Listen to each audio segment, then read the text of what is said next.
안녕하세요, 시너지입니다. 오늘은 전라인 공통 영상이고요. 제가 13가지 법칙 중에 두 번째가 조합이었어가지고 그 조합에 대한 내용으로 한번 다뤄볼까 합니다. 기본적으로 롤 조합에는 포킹과 수성, 돌진 이렇게 세 가지 부류로 나눌 수 있습니다. 일단 전부 다 공통적으로 생각해야 되는 거는 이제 총 조합에서 챔피언 밸류 값을 생각해야 되고, 두 번째가 시간이 지났을 때 승기가 어느 쪽에 더 강한지 판단하는 거. 즉 이게 1번하고 2번이 어느 정도 연관이 되어 있죠. 세 번째는 상대방의 조합 구성은 어떤 느낌인지 판단하는 거예요. 예를 들면 상대는 돌진인가, 수성인가, 공성인가, 아니면 전부 다 밸런스가 있는가, 뭐 이런 것들. 물론 제일 베스트는 전부 다 밸런스 있게 가는 게 좋겠지만, 하지만 어떻게 보면 일관된 컨셉으로 가는 것도 꽤나 좋은 경우가 많습니다. 첫 번째, 포킹 조합이 할 일은 일단 오브젝트든 포탑을 미는 거든 어떤 거든 상관없이 항상 피를 갉아먹는 거예요. 포탑도 갉아먹는 느낌이고, 뭐 미니언을 계속 먼저 밀어넣고 멀리서 그 슈팅 게임하는 그 펑펑 쏴가지고 상대방이 미니언 지우개 어렵게 하면서 한 대씩 포탑을 툭툭 치면서 밀든, 어쨌든 피를 갉아먹는 느낌으로 이렇게 싸움을 열어야 되고요. 두 번째는 거리 조절 필수입니다. 얘네들은 되게 몸이 약한 경우가 너무 많기 때문에 거리 조절을 무조건 잘해줘야 돼요.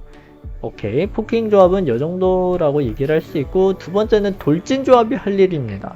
첫 번째, 포킹 조합한테 피를 적당히 가르치셔야 돼요. 그러니까 너무 많이 맞아버리면 또 전선에서 밀려나야 되잖아요. 그래서 차라리 피가 갈켜버리기 전에 먼저 이니시를 거는 방법을 생각할 수도 있고요. 두 번째는 상대방이 실수로라도 선을 넘었다고 판단이 되면 그냥 걸어야 돼요. 그게 거기에서 기회가 오고, 만약 그 자리에서 상대가 포킹 조합이라고 하면 무너졌을 때 타격이 생각보다 엄청 큽니다. 그래서 포킹 조합은 좀 난이도가 어려워요.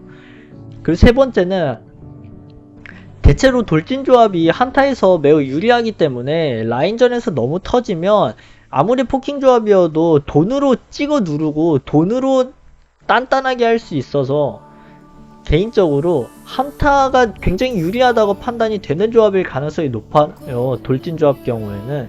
그러니까 라인전에서는 적당히 터지는 게 일단 핵심 포인트라고 보입니다. 세 번째가 수성 조합인데, 사실 제가 생각했을 때 수성 조합이 가장 조합적으로 생각할 때 어렵습니다. 근데 대신 그만큼 게임을 질질 끄는 능력도 있고 챔피언들의 밸류 값이 대체로 좋아요. 그래서 이렇게 첫 번째는 밸류 값이 높은 경우가 좀 많고, 두 번째는 성장이 중요하긴 하지만 너무 성장이 혈안이 안 됐으면 좋겠어요. 그러니까 예를 들어서 우리가 용을 2개까지는 줬어. 거기에 이제 전령을 하나를 이제 취하거나 또는 전령까지 줬다고 치면 적어도 데스는 그만큼 늘어나면 안 돼요. 정말 그게 중요한데, 그리고 이제 세 번째 용 싸움일 때는 또 성장을 하겠다고 세 번째 용까지도 이렇게 내주고 그러는 거는 좋은 판단이 되지 않는 경우가 많습니다. 그래서 성장이 너무 혈안이 안 됐으면 좋겠고, 세 번째, 뱀픽 창에서 상대가 포킹이 많을 때는 적어도 누군가 하나는 이니시가 되어줘야 돼요. 그러니까 그래서 제가 이 수성 조합이 가장 조합을 짜기가 까다롭다고 말씀드리는 거예요. 대신 수성 조합은 생각보다 단순한 게, 뭐 팀에 11의 애니비아가 있거나 뭐 아우렐리온 솔 있거나 이런 경우면 뭐 나름 그것만으로 수성 조합이 충분히 커버가 되는 거라서. 그리고 네 번째, 다른 조합과 달리 미드 1차를 굉장히 중요하게 생각해야 한다. 이런 경우에는 제가 예전에 말씀드렸는데 미드 1차 포탑의 값어치는 5000골드에서 10,000골드가 된다 그랬잖아요. 수성 조합의 경우에는 10,000골드가 됩니다. 너무나도 중요해요. 그래서 수성 조합에서는 미드 1차를 굉장히 중요하게 생각해야 돼요. 그러니까 이게 바텀 사이드 2차까지 밀려도 미드 1차를 안 밀리려고 어느 정도 굉장히 힘을 많이 줘야 돼요. 만약에 밀린다고 하더라도 그 배심을 주고, 약간 배에다 힘을 꽉 주고 이거를 최대한 늦추면서 라인을 빠르게 지워나가고, 뭐 어쨌든 상대한테 손실을 무조건 줘야만 해요. 밀릴 때 너무 힘없이 밀리면 제가 볼 때는 꽤나 그 게임은 많이 힘들 것 같습니다. 네, 일단은 대체로 새 조합들의 기본적인 설명을 드렸고, 이제 지금 시간대에 일어나고 있는 솔로 랭크거든요. 아무래도 시간대가 낮이라서 그런가 마스터 금화 큐밖에 안 보이는 것 같은데, 챌린저 큐는 보통 한 오후에서 저녁 정도, 새벽까지 되어야 챌린저 큐가 보이는 것 같아요. 그래서 일단 왼쪽 위에부터 말씀드리면 니달리, 그리고 뭐 아지르, 제드, 시비르, 레오나, 이 경우에는 포킹 조합도 될 수도 있고, 어떻게 보면 이니시 조합도 될 수도 있고, 그리고 또 수성 조합이 될 수도 있는 약간 3밸류형이고요. 오른쪽 같은 경우에는 대체로 돌진형이에요. 리신도 돌진이고, 카사딘도 돌진이고, 사이온도 그렇고, 스타도, 라칸도 어느 정도 돌진형 챔피언들 조합이라서, 그래서 이렇게 밸류가 아니지? 밸런스된 돌진형 조합에서는 챔피언의 밸류 값이 굉장히 중요해집니다. 근데 지금 왼쪽 같은 경우에는 밸류 값이 오른쪽 팀보다 낮아요. 그래서 이 경우에는 개인적으로 왼쪽 팀은 포킹형으로서의 게임 플레이를 이어가야 되는 게 좀 맞다고 봅니다. 그렇기 때문에 왼쪽 팀 같은 경우에는 어느 정도 라인전을 좀 이겨줘야 할 필요가 있고, 대체로 이제 탑미드가 굉장히 유리한 상성이니까 전령을 기반으로 해서 미드 포탑을 빠르게 부수고, 그 다음에 그 기반으로 또 성장 차이를 조금씩 만들어내면서 상대한테 첫 용을 주더라도 두 번째 용을 가져올 수 있게끔 그만큼 빠르게 상대의 1차 포탑을 빨리 밀어주고, 1차 포탑 밀린 거를 기반으로 해서 주변의 시야를 확장해 나가면서 용시야까지 무난히 먹어가고, 그 기반에서 또 이제 카사딘 대 제드에서 제드가 좀 많이 유리하거든요. 근데 제드가 그 성장이 계속 가속화되면은 카사딘이 아무리 무난하게 크고 있어도 무난하게 큰 것 이상으로 성장이 잘 된 것이 제드 거기 때문에 문제가 없을 정도로, 그러니까 조합에 대한 밸류 값에 대한 문제가 없을 정도로 아마 게임을 터트릴 수 있는 방법이에요. 그래서 아무쪼록 이 조합의 경우에는 25분 전에는 왼쪽 팀이 웬만하면은 게임을 터트려서 이겨내야 되는데, 근데 25분쯤에 한 번이라도 실수를 해서 제압 골드가 누군가에게 들어간 경우에는 게임이 비벼져 버리고 아마 역전으로 갈 가능성이 매우 높을 것 같습니다. 자, 일단 두 번째 게임 같은 경우에는 왼쪽 팀은 그웬, 그브, 말자, 사미라, 레오나고요. 두 번째 팀의 오른쪽은 바루스, 비에고, 오리아나, 미스포춘, 마오카이, 이렇게 조합이 되어 있는데, 왼쪽 같은 경우에는 어떻게 보면 돌진 조합이죠. 네, 이니시형 챔피언들도 다소 많고, 대신 오른쪽 같은 경우에는 이쪽도 이니시가 될 수 있지만 웬만해서는 수성 쪽으로 가는 경우도 많고 이니시로 가는 경우도 많아서, 이게 가능한 이유가 양쪽 서포터가 레오나 마오카이고 양쪽 미드가 말자 대 오리아나고 정글도 비에고고 바루스고 하니까, 이거는 이제 밸런스 대 밸런스 싸움이라고 보는 것도 맞는데 제가 볼 때는 오른쪽 팀보다는 왼쪽 팀의 밸류 값이 좀 더 높은 것 같습니다. 왜냐면 3이라는 결국에 스탠드 AD가 아니거든요. 그러니까 서서 계속 얘는 움직이면서 궁극기를 쓰고 때릴 수가 있지만, 그에 반해 미스포츠는 멈춰선 자리에서 이제 궁을 써야 된다는 이제 제약이 있잖아요. 대신 그만큼 세다는 장점이 있겠지만, 하지만 3이라의 W는 미스포춘의 궁극기를 막을 수 있고 바루스의 궁극기를 막을 수도 있기 때문에, 그리고 또 그웬조차도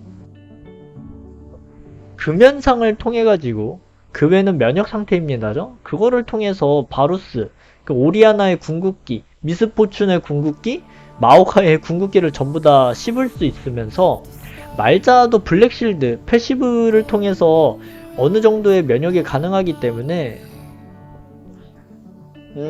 제 생각에는 이 왼쪽 팀이 시간이 지나면 지날수록 꽤나 유리한 것 같아요. 다만 오른쪽 팀은 어느 정도 중반까지는 근데 유리하면 유리하다고 할 수 있을 것 같아요. 근데 이거는 제가 감히 말씀 못 드리는 게 인게임적인 플레이가 굉장히 중요한 게임이라서 단순히 조합을 보고서 논하기에는 다소 어려움이 있는 매치다. 자, 세 번째 게임. 나르 대 사이온, 그리고 에코 대 카직스, 제드 대 아지르, 조이 원딜 대 카이사 원딜, 렐 대 쓰레쉬인데, 이런 경우에는 일단 상체 싸움에서 보면은 네, 나르가 있는 쪽이 좀 더 유리합니다. 왜냐면 나르는 어쨌든 칼챔이고 사이온은 방패챔인데, 심지어 나르랑 사이온의 위치가 비슷하잖아요. 근데 나르가 더 좋은 게 뭐냐면 퍼뎀도 있고 사이드도 세. 근데 사이온은 그에 반해 안 뚫린다는 장점이 있지만 나르는 퍼뎀이기 때문에 어느 정도 뚫을 수 있겠죠. 그래서 양쪽 다 이니시 챔피언이라고 하지만 밸류의 값어치는 나르가 좀 더 높고, 다만 단점이라고 하면은 나르는 분노 게이지를 잘 관리해야 된다는 것 정도 되겠죠. 그리고 나서 이제 정글의 밸류 값인데, 에코 대 카직스면 사실 카직스랑 에코는 둘이 플레이 스타일이 어느 정도 비슷해서 가만 생각해보면 그래도 에코 쪽이 저는 조금 더 좋다고 판단은 하는데, 상대 조합을 보아하니 에코가 이제 솔 AP였다면 모를까 원딜 조이가 나온 시점에서 솔 AP는 아니게 되잖아요. 그래서 저는 카직스가 좀 더 유리하다고 판단이 됩니다. 세 번째는 이제 제드 대 아지르인데, 시간이 지나면 지날수록 제드보다는 아지르가 좀 더 좋기 때문에 아지르가 더 유리한 것 같고, 시간 지났을 때 다만 라인전 단계에서도 아마 아지르가 라인전이 좀 세서 유리하다고 생각은 들어요. 대신 6렙부터 11렙 사이에는 아지르가 좀 불리하다고 생각합니다. 그 원딜 조이 대 카이사인데 카이사가 정화가 아니기 때문에 되게 이게 스킬샷에 따라서 달라지겠지만 제 생각에는 조이가 조금 더 유리하지 않나 생각은 들어도, 근데 이게 또 바텀은 2대2다 보니까 바텀 서로 간의 조합이 필요하거든요. 잘 보아하니 쓰레쉬 대 렐이라서 렐이 쓰레쉬 상대로 조금 버겁거든요. 그래서 저는 카이사 쓰레쉬 팀이 좀 더 유리하다고 이렇게 말씀드릴 수 있을 것 같습니다.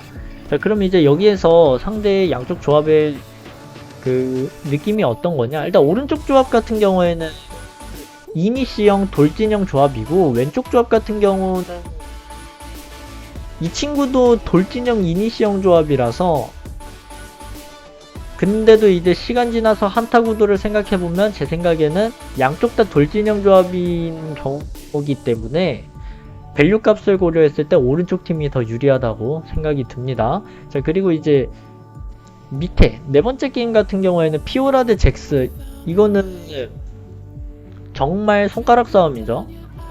그래서 이거는 둘 다 칼챔이라서 사이드 게임인데, 대체로 이렇게 칼챔 상대가 또는 우리 팀이 사이드가 강한 챔피언이 있잖아요. 그런 챔피언인 경우에는 대체로 본대에서 수성을 뽑아주는 게 좀 좋아요. 그래서 오른쪽 팀 같은 경우에는 자야, 라칸, 카타, 누누를 통해서 돌진형을 뽑았는 반면, 왼쪽 팀에는 킨드레드, 시비르, 니코, 룰루가 있어가지고 어느정도 수성이 꽤나 세거든요. 대신 여기에서 만약에 피오라가 잭스를 이겨주기만 하면 상대방을 뚫을 수가 없는 경우가 되기 때문에, 제가 볼 때는 이거는 피오라 대 잭스의 싸움이 굉장히 중요해 보입니다. 어쨌든 밑에 정글부터 바텀까지 4대4 교전을 생각하면 수성 대 돌진이라서 왼쪽 팀이 더 유리한데, 챔피언의 밸류 값어치를 봐도 오른쪽과 왼쪽을 비교하면 왼쪽이 좀 더 높다는 판단이 나오니까 이거는 피오라 대 잭스가 굉장히 중요하다고 생각합니다. 뭐 아무쪼록 저의 이제 마인드를 기반해서 조합에 관한 내용을 봤는데, 이번 영상은 그렇게 인기도 없고 지루함이 꽤나 높을 수도 있어요. 근데도 제가 이렇게 찍는 이유는 어쨌든 저는 다이아를 여러분들이 빨리 올라갈 수 있게끔 기본적인 이론들을 전달해주는 사람이니까, 대충 이런 이런 관점으로 조합을 바라볼 수 있겠구나 라는 정도만 인지하면 좋을 것 같습니다. 그러면 좋은 하루 보내세요. 감사합니다.